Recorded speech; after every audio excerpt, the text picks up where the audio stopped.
Hello and welcome to Jamaica Magazine. I'm your host, Adrian Atkinson. Today, June 12, is World Day Against Child Labor. Since 2002, the International Labour Organization, ILO, has been bringing attention to end the practice of children being forced to work. The ILO has earmarked 2025 as the year when all forms of child labour should be eliminated. Join the cause in your corner of Jamaica, land we love. Report instances of child labour to 888 Protect or the Child Labour Unit within the Ministry of Labour and Social Security at 876-948-0098. We have a packed Jamaica Magazine just for you. Stay tuned. Keep that smile on their faces and preserve their innocence. Cherish the moments you have with them and create the best memories. Let's inspire our children to dream big and work hard to achieve all they aspire to be. Take the time to listen to our children and really hear their side of the story. Our children deserve love and the right to access their basic needs. Do your part and protect our children.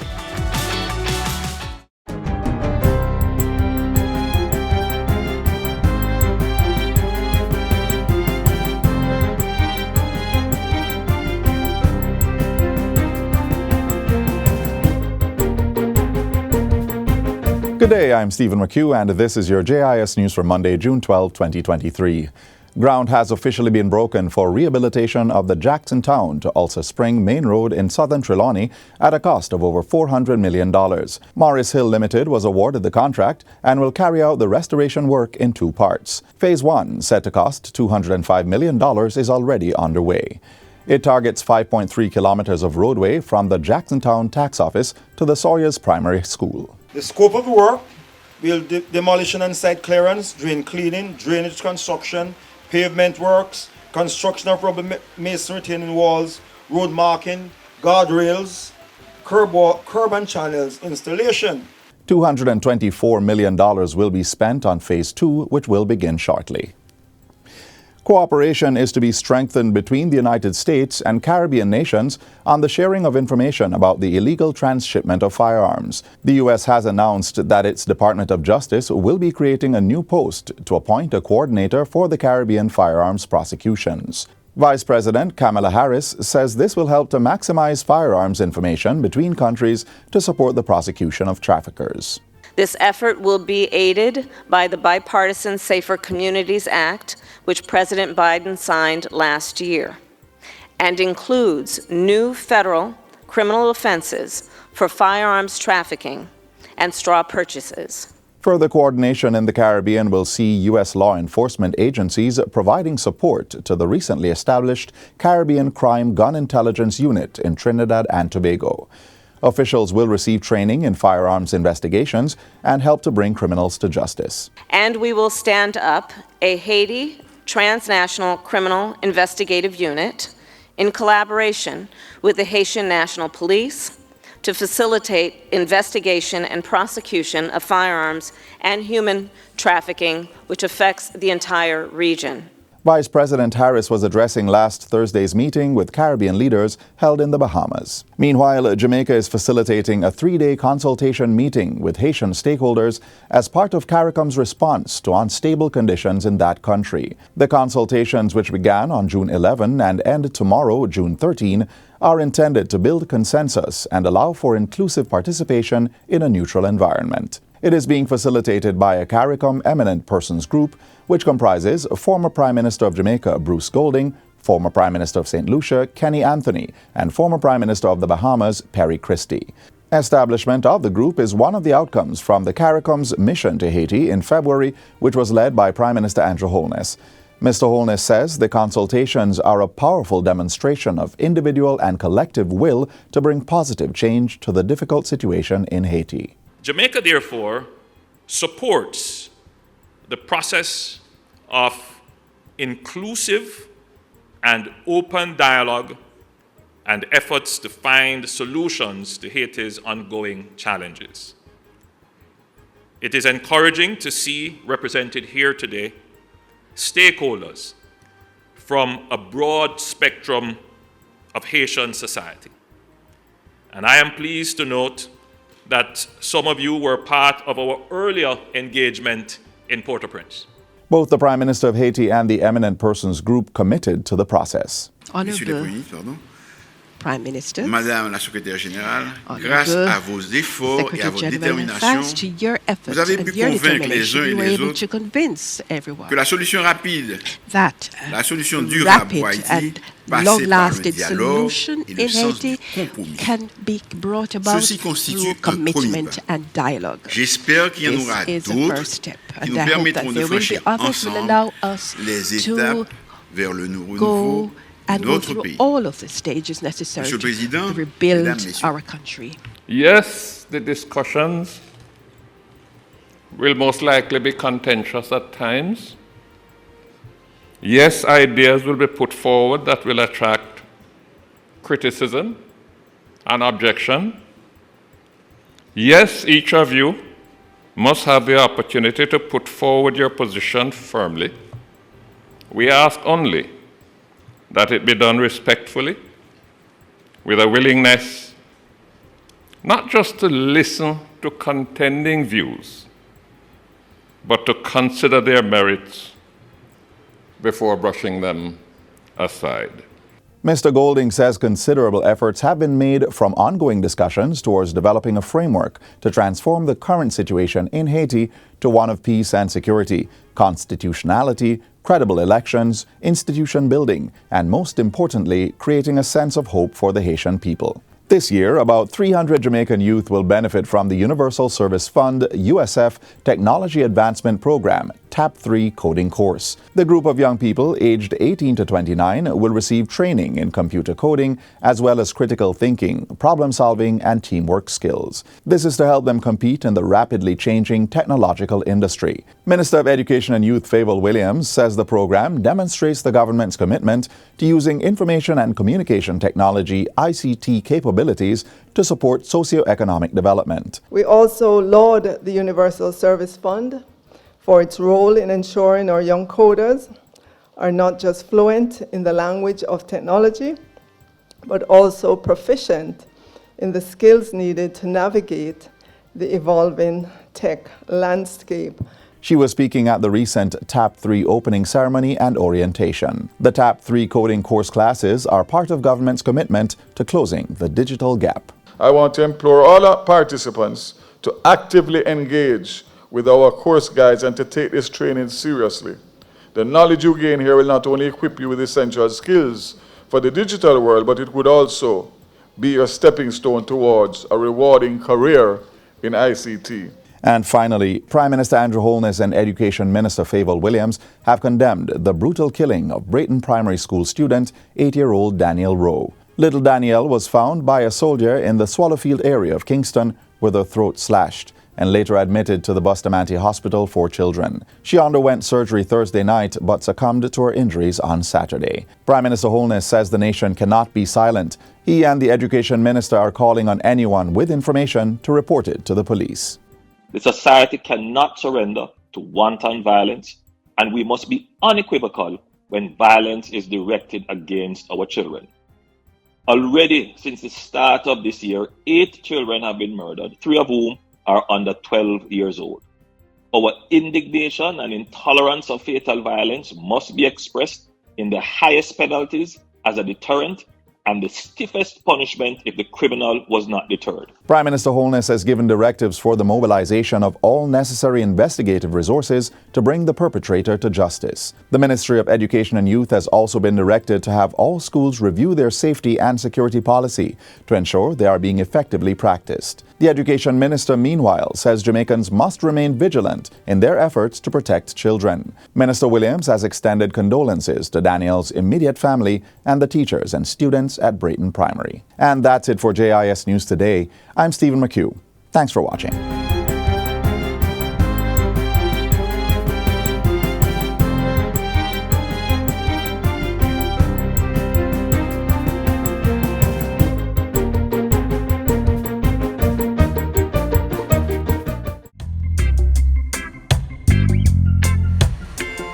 Hi, I'm Suzanne Rousseau. so. I am one half of a sister team. This is my sister Michelle. We are, Lord, we're lots of things. We're restaurateurs, we have been caterers, we've been in the food business for the past 20-something years. Our father was also a hotelier and in the restaurant business, so we grew up in a functioning, operating restaurant just because we were around that environment a lot. And we perceive ourselves not as chefs, but as sort of translators and storytellers of the lifestyle. I think food is a source of unity and connectivity because I think everyone can kind of go, oh, over something delicious. Whether you're from Japan, Italy, or Jamaica, you can find commonality in the experience of something delicious. I think the magic of Jamaica is really sort of intertwined with the cuisine and the personality of the people and the music and the sort of the vibrant energy that you get. And yet that's completely and perfectly married in the cuisine, because the cuisine is a melange of traditional foods inherited from slavery and colonial days. It's fun, it's vibrant, it's energetic, and it really marries very well with the lifestyle that we have here. I think food is celebration, it's coming together, it's sharing, and I think very much in the Caribbean, it is very typical for families to gather, friends to gather, to celebrate over a meal. Caribbean culture and Jamaican culture is a culture of community and of celebration of life, even in hardship and even in hard times. And so I think all of those things just offer another kind of perspective. It's a unique way of living and a unique way of being.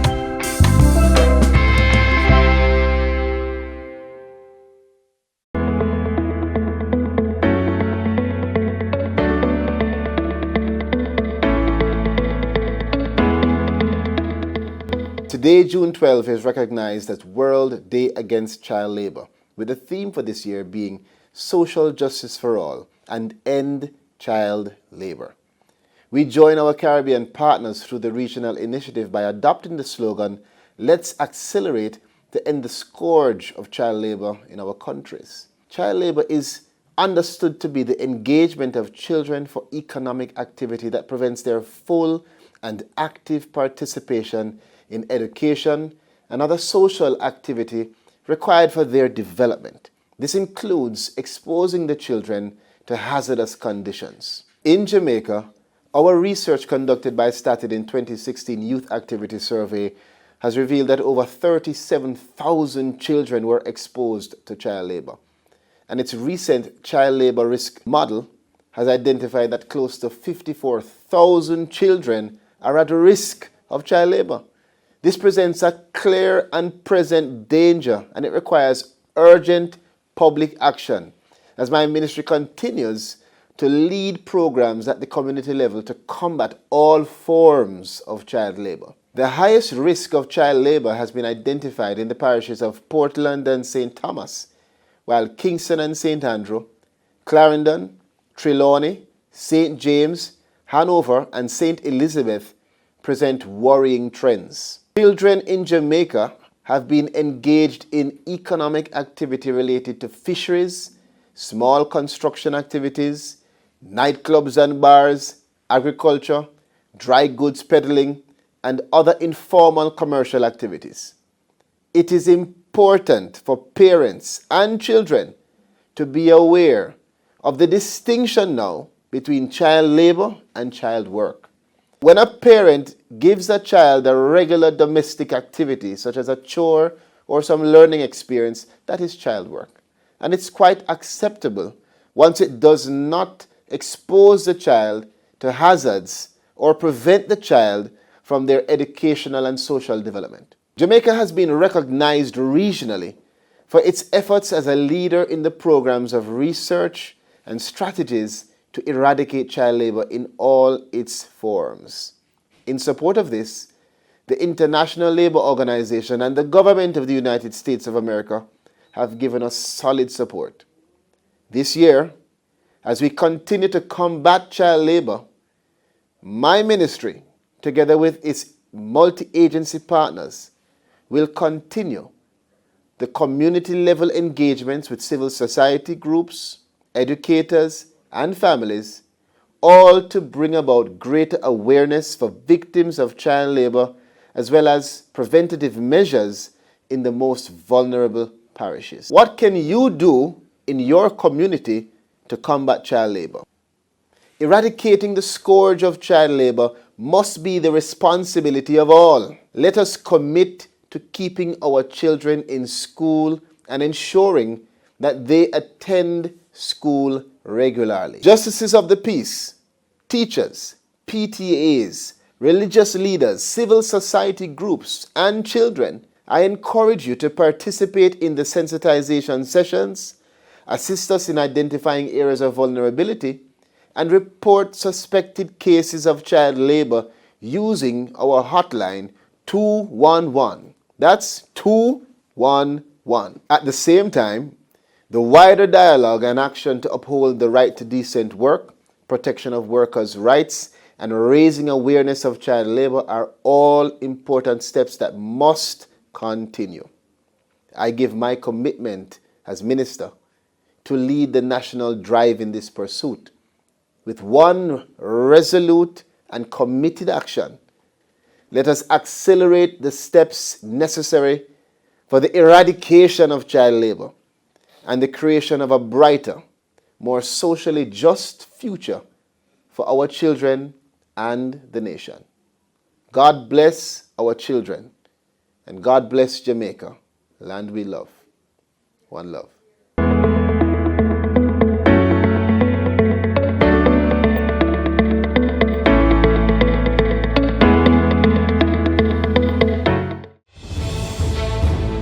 Water is precious.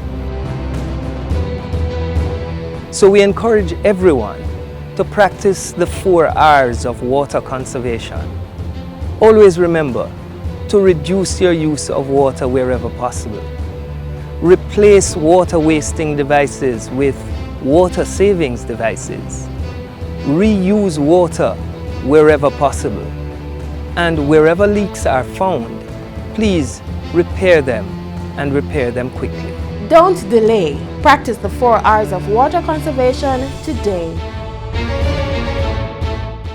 It's one of the ways a nation feeds itself, farming.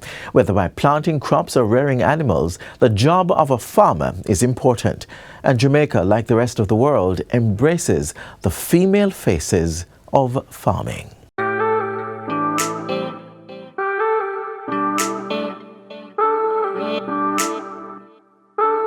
With grit and resilience, women have earned their success in many professions, even the ones that are male-dominant.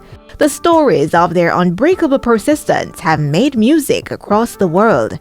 A similar story takes us to a district in Clarendon where we encounter a woman working purposefully to make her mark. My name is Gabrielle Young. I'm a farmer, I'm a veterinarian, I'm a mother of 2 boys, and I'm many things. Dr. Young's path to the farm did not begin with that clear destination in mind, but in retrospect seems almost destined. I studied veterinary medicine at the University of West Indies. I also did a master's degree in livestock production, and then I furthered my studies in a residency at the North Carolina State University in ruminant health and reproduction. My interest in farming was piqued because I kept saying to myself, really, I'm teaching people how to do these things. I teach husbandry, I teach nutrition, I teach management, I teach production.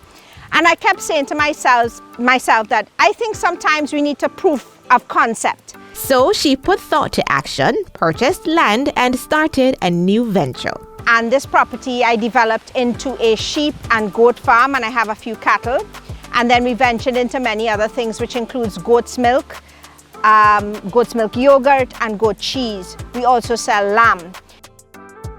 The skill set, knowledge, and expertise gained from her previous duties as a veterinarian have helped Dr. Young to set up and expand her farm. I have learned a lot on production medicine or production of livestock. And everything has to make money. The farm has to pay for the feed to feed the animals. The farm has to pay for its own electricity, its own water. So it's all about efficiency. Because when you're looking at farming from a commercial standpoint, or you want to be efficient or profitable in it, it has to pay for itself. Along with all her responsibilities on the farm and at her weekday job, she still has to make room for the family. Mommy has to come home after working a whole day in the field. Thankfully, I don't have to do the cooking. My husband does most of that sometimes and helps with that. But I have to do the homework. Then I have to listen to the stories. Then I have to hear whose problems and who needs a project done. So I do that also. And then, of course, I try and spend as much time with my boys as possible. How I manage all of this is my husband and I are a great team. We don't always agree, though, but we're a good team. And we've always had a philosophy that whatever we do for the boys. So as a woman in farming, it's difficult. I'm not gonna pretty it up. It's difficult. I think we have to work twice as hard or 3 times as hard as the average man, because we don't get any free passes, we don't get any blighs. We do get admiration when we finally reach where we need to reach. No, not sweet, not sweet. Despite all the challenges, Dr. Young says encouragement also came her way and gives thanks to the Good Samaritans that have helped. So I got a lot of encouragement from the older stalwarts to keep going when I felt to throw my hands up in the air. You have to be very strong. And I think sometimes as women, when you're strong, it's perceived as being aggressive. And I had to deal with that in my head. Am I being aggressive or am I being strong? And I then just reached a stage where thankfully I had parents who always pushed me really hard. I just had to accept that I am who I am. With persistency and consistency, she has increased her farm to 300 sheep, 54 goats, 11 cows, a few chickens, a horse, and dogs as security. I really enjoy what I do. And again, it's for commercial purposes. This is not a hobby farm, right? So the farm produces goat's milk. We make yogurt from the goat's milk, we make cheese, and we also do premium lamb. So all of that is in the mix and selling. When asked if women should see farming as a career opportunity, the resounding answer is yes. The reason is it can give you as a woman a sense of independence. In my little district alone, majority of the women, they do chickens. And the chickens, they might do 100 chickens, they might do 200 chickens. And those chickens are what they use to either feed their family, one, they sell locally in the community, and also they also use that money to send their children to school. Farming is a viable option to extend your network and feed your community while making a profit. If you are thinking about venturing into this path, Dr. Young shares some tips to consider. You have to plan it out.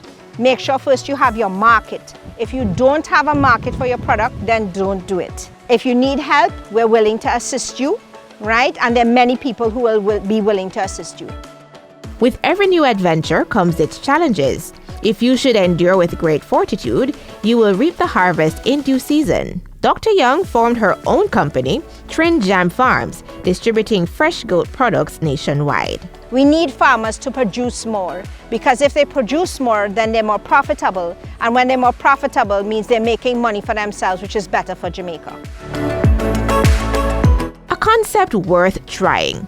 What are you purposed to do? Let's continue to make Jamaica the place of choice to live, work, raise families, and do business.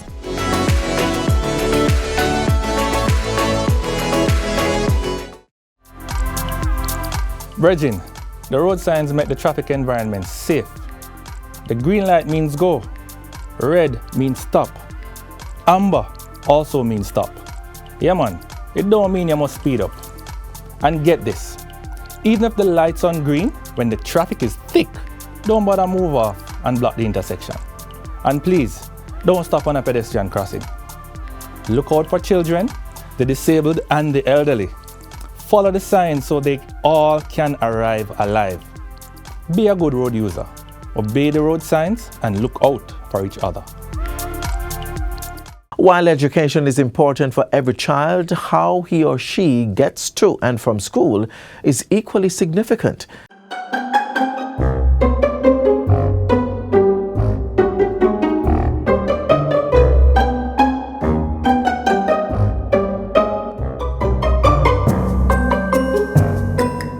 Safe Passage Project is an intervention to support the safe commute of children to and from school using specific roadways and thoroughfares. Road safety is a national cause for concern, as hundreds of Jamaicans, including children, have lost their lives annually due to road accidents. The police and citizens do welcome the Safe Passage project. This project is not only beneficial to our youngsters, but by extension, the community. The project has already been implemented in 8 schools across Jamaica under the first phase of the Integrated Community Development Project, ICDP, which was funded by the World Bank. And building on the success of Phase 1, the Safe Passages project is now being implemented under the Government of Jamaica's ICDP 2 project in 5 communities: Salt Spring and Anchovy in St. James, Treadlight in Clarendon, Greenwich Town in Kingston, and August Town in St. Andrew. 3 of these safe passages, including within Salt Spring, are Government of Jamaica targets under the EU's Citizen Security Program for financial year 2021-22. We are here in this ceremony to hand over a safe passage. And let me tell you that indeed, when we help the government to implement the Citizen Security Plan, to make sure that children can go from the 2 places in their life which should be, where they should be safest, between home and school, one cannot say that that is not contributing to citizen security and to their well-being. So I'm extremely happy to see that we have included interventions like this in our support. It is not just a road safety project, it's a community project where everyone gets involved. The project does not stop with the infrastructure. It also includes a comprehensive public education and road safety program targeting staff and students, residents, transport providers, and other road users by educating them on proper road usage. It is my hope that this Safe Passage project will attract other stakeholders to build on this foundation.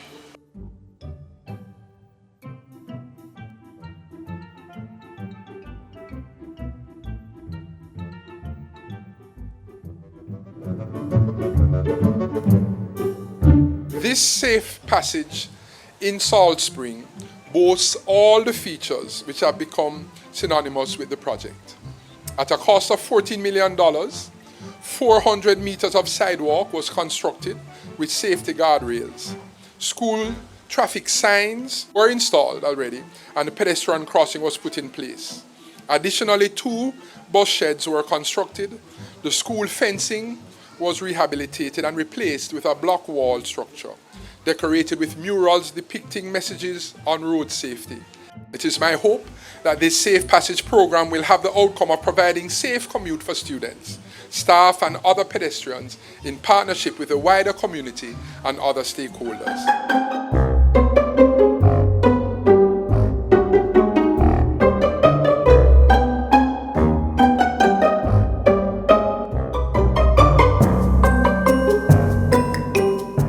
Thank you for being with us today on Jamaica Magazine. As we reflect on the dangers of child labor, let's remember that a child's early years is for learning, not earning. Do join us again tomorrow for another interesting journey. Of course, you can visit our website, jis.gov.jm, for more news you can use. On behalf of the entire team here at the JIS, I'm Adrian Atkinson, thanking you so much for watching. This has been a production of the Jamaica Information Service, the voice of Jamaica.